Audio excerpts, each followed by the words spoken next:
제가 봉독해 드립니다. 여호와를 배반하고 따르지 아니한 자들과 여호와를 찾지도 아니하며 구하지도 아니한 자들을 멸절하리라. 아멘. 스바냐 선지자는 예수님이 오시기 전 약 600년 전에 사역을 했던 선지자입니다. 1절의 말씀을 보시면은 이 유다 왕 요시야의 시대에 스바냐에게 임한 여호와의 말씀이니라. 그러니까 요시야 왕 시대에 하나님의 말씀이 스바냐 선지자에게 임했습니다. 그러면 여기에 하나님의 말씀이 스바냐 선지자에게 임했습니다. 그러면 이 사람은 어떤 사람인가? 우리는 이 스바냐 선지자의 이름의 뜻은 하나님이 숨기신 자, 하나님이 감추어 준 자란 뜻입니다. 그 이름의 뜻이 항상 그 선지자들은 그 이름과 사역이 상호 연결되어져서 그 사역을 감당하게 됩니다. 그런데 이 스바냐 선지자는 그의 가족력을 살펴보면 1절에 이렇게 소개합니다. 스바냐는 히스기야의 현손이요라고 말하거든요. 그러면 현손이라는 말은 손자라는 말입니다. 그러면 요시야는요, 아버지가 될 수 있죠. 그러면 여기서 이 스바냐는 어떤 사람이냐면 왕족이에요. 그러니까 왕의 그 혈통을 가지고 있는 사람이 스바냐 선지자입니다. 그러면 이 사람은 지금 정치와 권력 구도 속에 들어가 있는 사람이거든요. 그런데 그가 이 정치와 권력의 구도 속에서 피 튀기는 이 세력 다툼을 하지 않는다는 거예요. 그는 하나님을 경험한 사람이었기 때문입니다. 하나님을 경험하고 하나님을 만난 사람들은 가는 길이 달라요.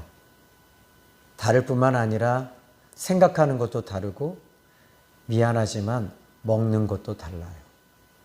또 뿐만 아니라 우리의 얼굴 형상과 또 우리의 모양자조차도 달라요.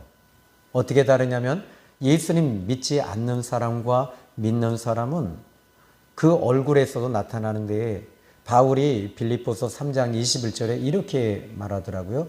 우리의 낮은 몸을 그리스도의 영광의 몸의 광채로 바꾸시느니라 그러셨어요. 그러니까 이 변화되어지는 모습이죠. 마치 예수님께서 변화산상에서 이 예수님 변화되어지듯이 우리도 변화되어지는 거예요. 그래서 예수님 믿는 사람들은 이 모양 자체도 좀 달라요.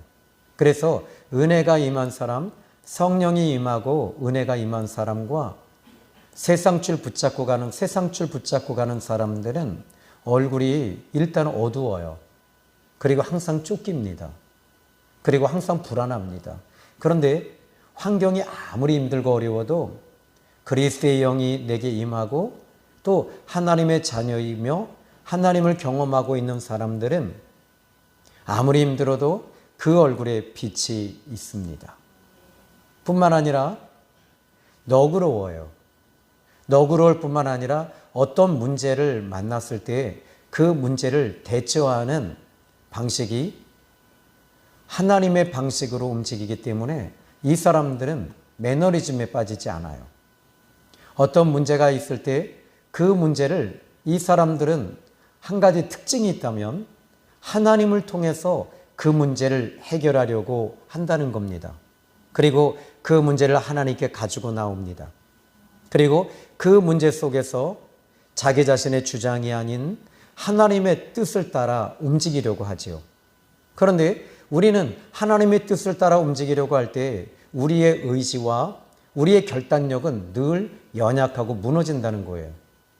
연약하고 무너지기 때문에 하나님께서는 우리에게 성령님을 보내셔서 보혜사 성령님, 파라클레토스 성령님을 보내주셔서 우리에게 결단할 수 있는 힘도 주시고 기도할 수 있는 마음도 주시고 예배를 드리고 싶어하는 마음도 성령께서 주셔서 여러분들이 오늘 이 금요철야 예배에 나와서 은혜 받기 위해 나오신 것은 성령께서 여러분에게 사모하는 마음을 주셨기 때문입니다. 그래서 우리 예수님 믿는 사람들은 가는 길이 완전히 다릅니다. 또 이 목적지도 다를 뿐만 아니라 생각하는 것도 다릅니다.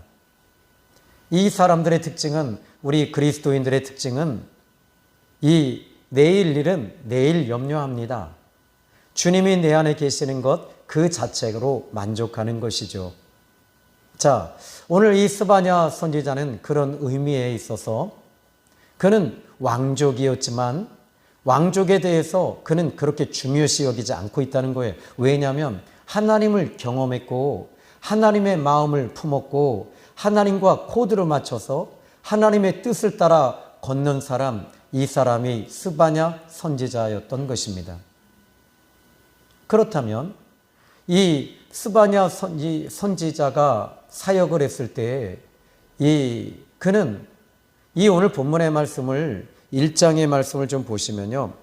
이 특징이 있어요. 스바냐서의 특징이 뭐냐면 바로 이 여호와의 날이다라고 하는 이 주제가 뜨고 있어요. 그러니까 여호와의 날이다라고 하는 이 주제를 지금 수면 위에 올리고 있습니다. 이 말이 무슨 말이냐면 여호와의 날이다라는 말은 하나님이 지금 심판하신다라는 겁니다.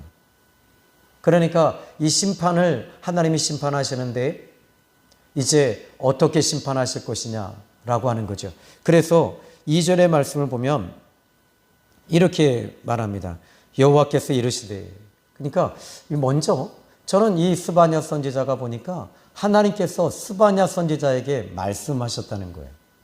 그런데 이 스바냐 선지자가 아까 전자에 이야기했듯이 이 사람이 왕족이며 거들먹거리며 또 그가 거만했다고 한다면 하나님께서는 그에게 절대 말씀을 주시지 않았을 거예요.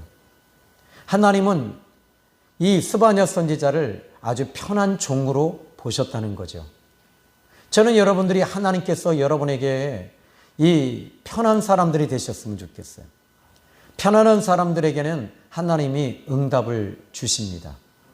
그리고 사명도 주십니다. 그 사명은 어떤 사명이죠? 영혼 구원에 대한 사명입니다. 또 영혼 구원에 대해서 예수님은 이 땅에 오셨고요. 그 영혼을 살리시기 위해 십자가에 달리셨고 죽으셨고 피를 흘리셨고 부활하셨습니다. 지금도 우리 주님은 하나님이 쓰시기 편한 사람들을 항상 만나주시고 응답을 주십니다. 그렇습니다. 예수님이 이 땅에 오셨을 때 예수님을 만난 사람들은 정말 많았는데요.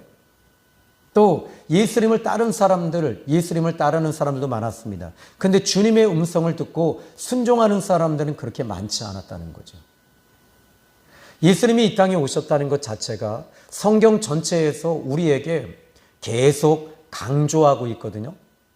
그런데 예수님이 오실 것이다. 예수님이 오신다. 바로 하나님이 오신다. 이것은 곧 회복이다 라고 하는 것이거든요. 그런데 수없이 많은 사람들이 그렇게 예언을 했고 그렇게 하나님의 말씀을 선포했음에도 불구하고 예수님이 오셨을 때 정작 예수님을 수용하고 영접하고 받아들이고 순종하는 사람들은 많지 않았다는 거죠. 기회는 계속 주고 있습니다. 이 기회는 오늘 여러분에게도 하나님께서는 은혜 받을 기회를 주고 계신데 은혜 받는 사람은 따로 있고요. 문제 해결받는 사람도 따로 있고요. 치유받는 사람도 따로 있어요. 똑같이 은혜를 받는데 그 은혜가 임하는 사람들은 여러분 많지 않다는 겁니다. 그러면 저는 다윗 왕에 대한 이야기를 자주 하곤 하는데 이 이스라엘 백성들에게 블레셋이라고 하는 나라는 항상 위협적인 존재이며 또 이스라엘을 힘들게 한 블레셋 이방 나라입니다. 그런데 이상하게도 이 블레셋 장군 중에 골리앗 장군이라고 하는 키가 3m, 약 한 270cm, 그러니까 2m가 넘는 2m치 한 3m 가까이 되는 이 거인입니다. 근데 어릴 때부터 장수였다는 거예요. 그런데 이 장수 앞에서 심지어 사울 왕조차도 두려웠던 겁니다. 그 목소리 자체가 천둥 소리와 같고 번개치는 소리와 같이 컸다는 거예요. 그런데 이 골리앗 앞에 이스라엘은 벌벌 떨 수밖에 없을 때 하나님께서는 이 골리앗을 쳐서 죽일 수 있는 기회를 이스라엘 백성들 모두에게 주셨는데 그 기회를 잡은 사람은 영적인 사람, 기도하는 사람, 하나님의 사람 다윗밖에는 없었다는 것입니다. 그러니까 하나님께서 은혜를 주실 때 그 은혜 받는 사람들은 많지 않다는 겁니다. 자, 오늘 이 스바냐 선지자는 그런 의미에 있어서 자기 자신을 내려놓았던 사람이에요. 자기 자신을 내려놓고 자기를 비운 사람이었습니다. 자기를 비울 때 하나님께서는 그에게 말씀으로 채워주기 시작했습니다. 오늘 여러분들이 이 세상적인 것을 채우면 채울수록 어때요? 여러분 돈을 법니다. 돈을 벌면 벌수록 그 돈이 여러분 수중에 남아있던가요? 돈이라고 하는 것은 돌고 도는 것이 돈이거든요. 빠져나가는 것이에요.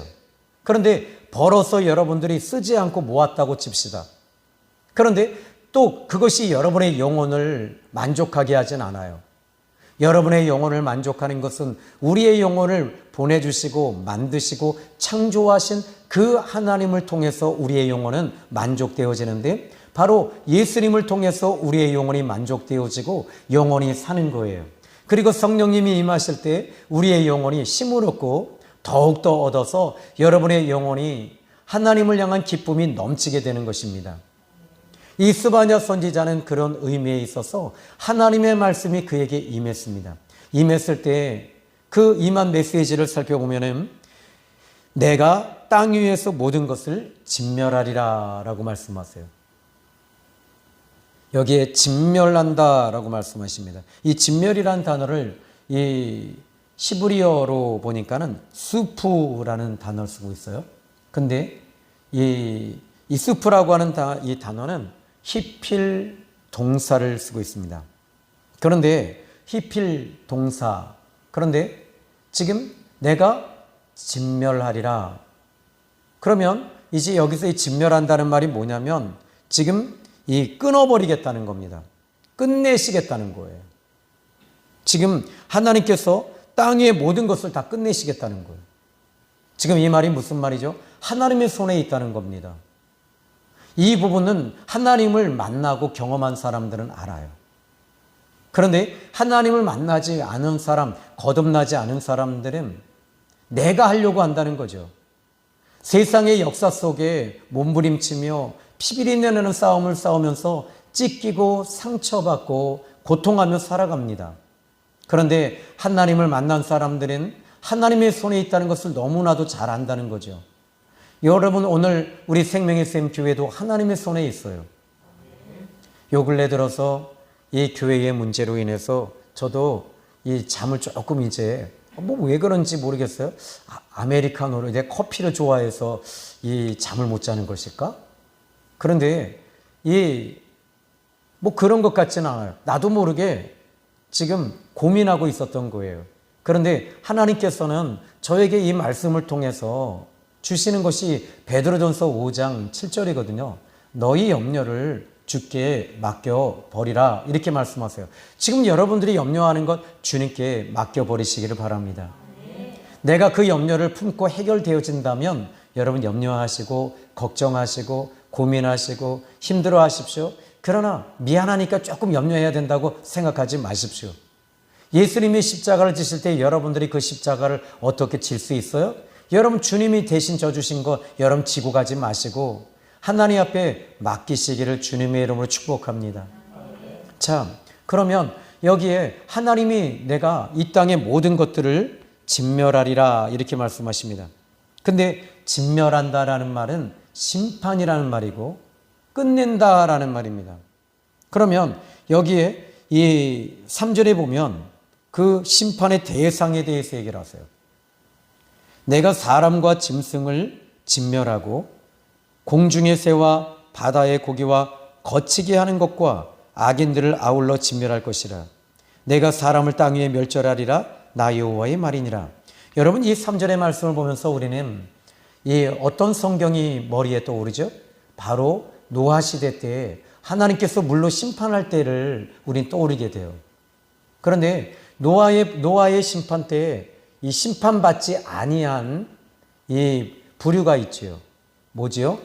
물로 심판했으니까 물고기는 심판받지 않았다는 거예요. 그런데 그 외에 모든 짐승과 가축과 새와 모든 것들은 다 심판을 받았습니다.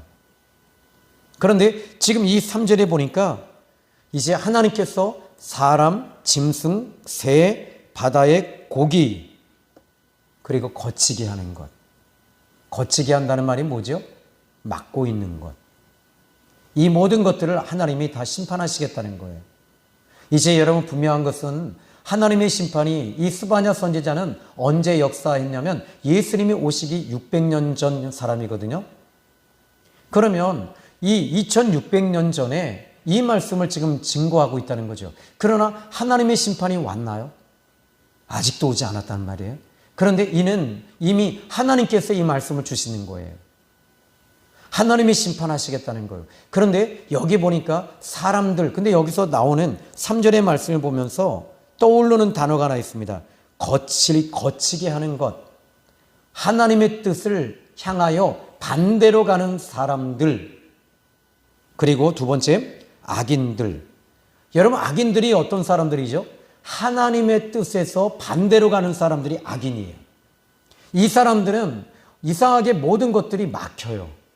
그리고 묶여져요. 그런데 여기 보니까 아울러 진멸할 것이다. 내가 사람을 땅 위에서 멸절하리라. 그리고 이제 이 4절의 말씀을 보면, 근데 그럼 하나님이 이 진멸하실 때의 이유가 뭐죠? 악인들이다, 거칠게 하는 것이다. 그럼 왜 진멸시키냐는 거예요. 자, 껑충 띄어서요 17절의 말씀을 좀 볼까요? 내가 사람들에게 고난을 내려 맹인같이 행하게 하리니 이는 그들이 나 여호와께 범죄하였음이라. 그러니까 하나님께 범죄했기 때문에, 즉 하나님을 거치며 하나님을 향해 반대로 움직이고 하나님의 뜻을 거슬리고 거치게 하였기 때문에 하나님께서 이렇게 진멸하고 멸절하시겠다는 겁니다. 그러면 여러분, 우리는 하나님의 심판대 앞에 설 수 있을 수 없어요. 우리는 하나님의 심판 앞에 우리도 여전히 악인입니다. 그러나 우리에게는 예수님을 이 땅에 보내셨다는 것입니다. 이것이 우리에게는 복음이 되는 거예요. 이게 축복이 되는 거예요. 그렇다면 이 스바냐 선지자는 하나님의 뜻을 따라서 이 말씀을 증거하고 있습니다. 그는 영원하신 왕이신 하나님을 섬기는 사람이었습니다. 여러분, 그 백제, 우리나라 삼국시대에 그 백제의 마지막 왕이 그 의자왕이었거든요. 그런데 이 의자왕이 얼마나 타락한 왕이고 얼마나 부패한 왕이었는지 그에게는 13,000명의 첩이 있었어요. 그런데도 그에게는 충신 장군이 있었습니다. 그 충신 장군은 계백 장군이었습니다. 계백 장군은 이제 신라 군대가 10만 명이 지금 이 백제를 향해 진격해 들어올 때 계백 장군은 마지막 이 타락한 왕이었음에도 불구하고 그 왕을 보호하고 나라를 보호하기 위해서 그는 5,000명의 군대, 마지막 정벌대를 이끌고 이 전쟁터에 나가기 전에 제일 먼저 자기의 집으로 들어가요. 자기 집에 아내와 아들과 여종과 남종을 자기의 칼로 목을 다 베버립니다. 그건 충절이었습니다. 우리는 이 신라가 이 나라를 분명히 이길 것이다. 그러나 우리는 비참하게 저들 앞에 머리를 숙이고 저들의 종이 될 바에는 내 손에 너희들은 죽어야 된다 하고 다 죽였어요. 그리고 그는 마지막 전쟁을 치르게 되는데 그것이 바로 황산벌 전쟁입니다. 황산벌 전쟁에서 5천 명의 정벌대는 모두 다 그곳에서 죽습니다. 그러나 역사는 이야기합니다. 그는 부패한 왕임에도 불구하고 그 왕과 나라를 지키려고 계백장군은 그렇게 피비린내 나는 싸움을 싸웠습니다.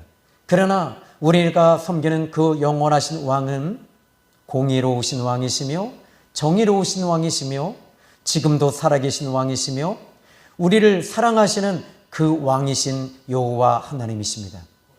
그 하나님은 지금도 여전히 동일하시게 살아계시고 여러분에게도 여전히 우리 하나님은 여러분들을 사랑하고 계신다는 사실을 믿으시기 바랍니다. 그래서 오늘 본문에 이 성경을 통해서 하나님께서 주시는 메시지는 이렇게 말씀하십니다. 바로 하나님 옆에 바로 서지 못한 자들을 심판하시겠다는 거예요. 그러면 이제 이 오늘 본문의 말씀을 다시 한번 좀 살펴보죠. 그러면 하나님께 범죄한 것에 대해서 이 범죄가 뭘까? 아까 전자에 거치는 것, 악인들은 하나님을 향해 거치는 사람이다 라고 했습니다. 그리고 하나님께 범죄했다. 그러면 구체적으로 살펴볼까요? 구체적으로 살펴보면 이제 이들이 이 본문의 말씀을 좀 다시 한번 보면요. 5절의 말씀입니다. 먼저 4절과 5절입니다.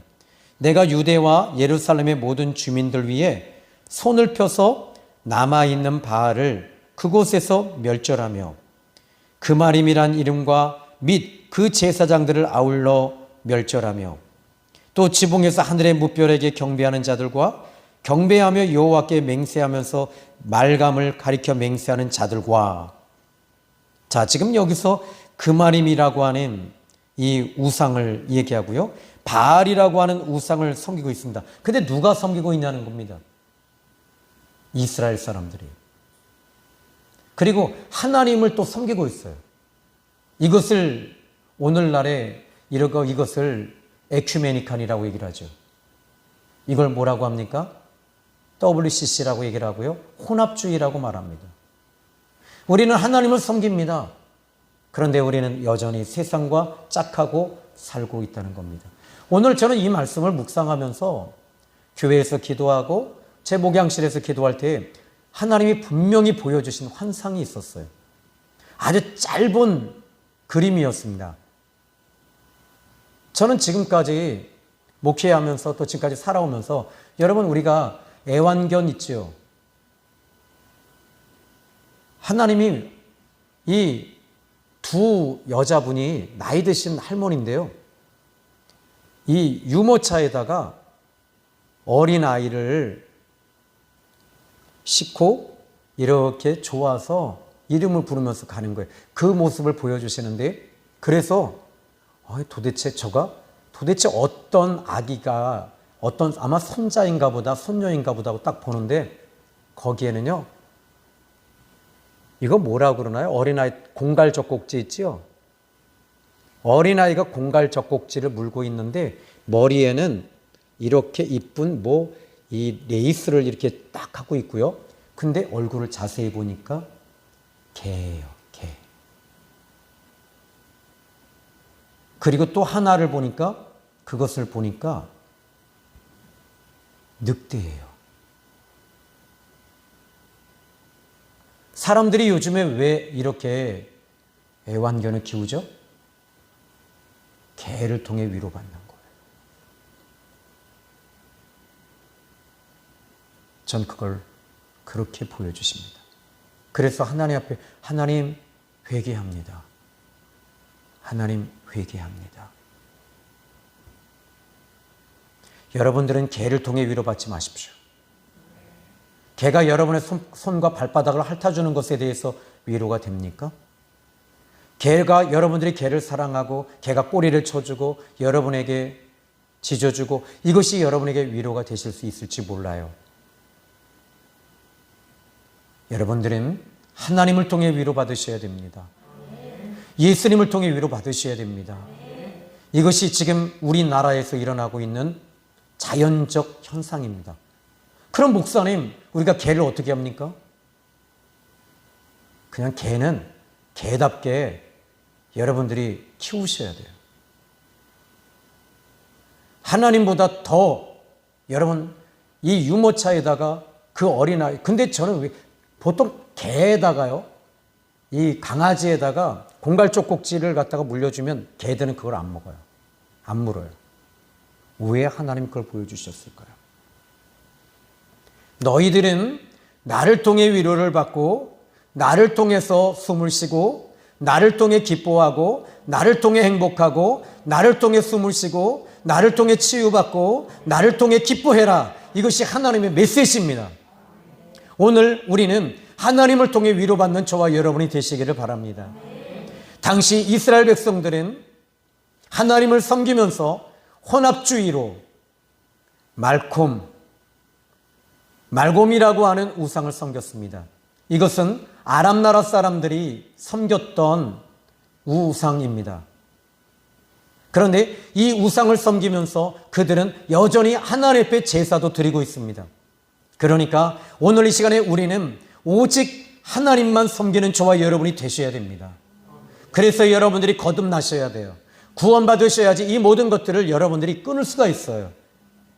오늘 우리 하나님은 이것에 대해서 아주 엄히 경고하고 계십니다. 그럼 어떻게 해야 되죠? 오늘 본문의 말씀, 이제 6절의 말씀을 보십시다. 6절 우리 다 같이 읽어봅니다. 시작. 따르지 아니한 자들과 여호와를 찾지도 아니하며 구하지도 아니한 자들을 멸절하리라. 하나님을 배반하고, 오늘 새벽에 디모데후서 3장 4절에 배반하며 라는 말이 우리는 배반에 대해서 얘기를 했어요. 이게 뭐죠? 하나님을 배신하고 하나님을 배교하며 이런 부분들, 우리는 하나님을 배교하면 안 됩니다. 왜냐하면 하나님을 우리 안에 모시고 사는 사람들이 돼야 돼요. 디모데후서 4장 10절의 말씀 보니까 대만은 이 세상을 사랑하여 갈라디아로 갔고 이라고 말합니다. 오늘 우리는 세상을 사랑하는 사람들이 아닙니다. 우리는 하나님을 사랑하고 좁은 문 좁은 길을 향하여 무릎을 꿇고 울면서 이 사명 감당하며 가야 할 사람들입니다. 이 땅의 것들이 풀어지기 위해서 목숨 걸고 울며 기도하는 사람이 아닙니다. 우리는 예수 그리스도의 십자가의 복음이 우리 인생의 전부가 되어야 되고, 십자가 외에는 내가 결코 자랑하지 아니하노라라고 바울이 말했듯이 그런 십자가가 인생의 전부였던 것입니다. 여러분들도 십자가가 전부가 되시기를 주님의 이름으로 축복합니다. 하나님을 붙잡고 가십시오. 하나님을 의지하십시오.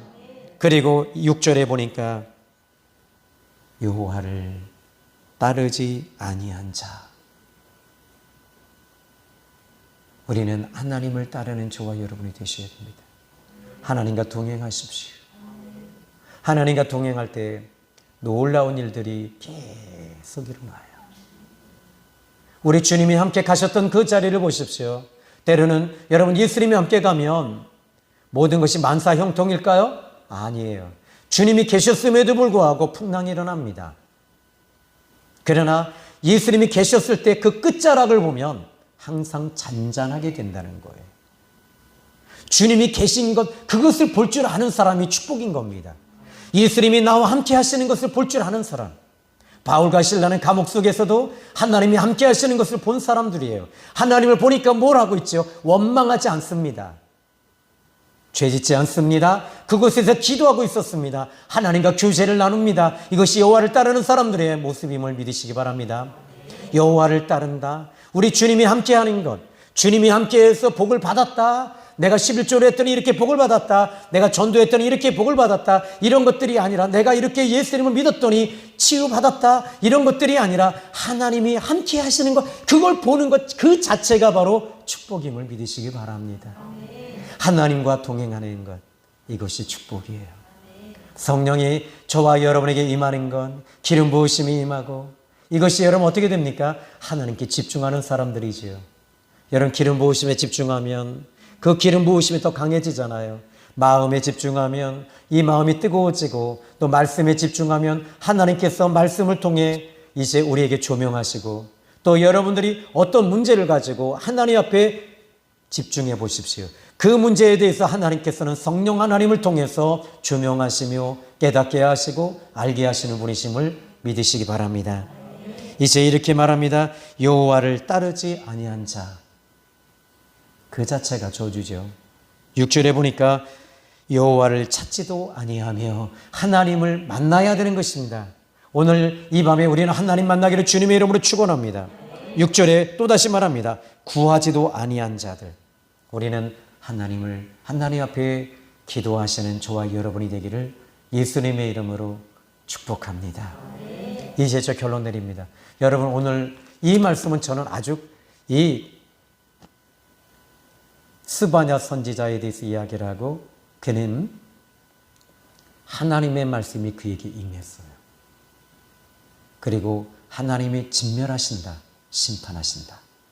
그러나 이 스바냐 선지자의 이제 다음에 이제 또다시 저는 말씀을 전할 텐데요. 다음 시간에. 그런데 이 스바냐 선지자에게 하나님께서는 이제 이스라엘 백성들을 향해서 모두 다 심판하시지만 그러나 남아있는 하나님을 찾고 배신하지 아니하고 하나님을 따르며 하나님을 구하고 하나님을 찾는 사람들은 하나님께서 그 사람들을 축복하시고 함께 하신다고 복을 주신다고 말씀하십니다. 오늘 이 밤에 우리는 기도할 때 하나님의 강력한 성령의 기름 부으심이 여러분에게 임할 것입니다. 하나님이 도우실 것입니다. 하나님이 만져주실 것입니다. 기도합니다. 살아계신 하나님 아버지 감사합니다. 오늘 귀한 말씀을 통해 은혜 주신 하나님, 오늘 주님의 말씀이 들렸습니다. 하나님을 섬기고 하나님께 쓰임받기를 원합니다. 하나님 말씀하심 믿습니다. 예수님의 이름으로 기도 올렸나이다. 아멘.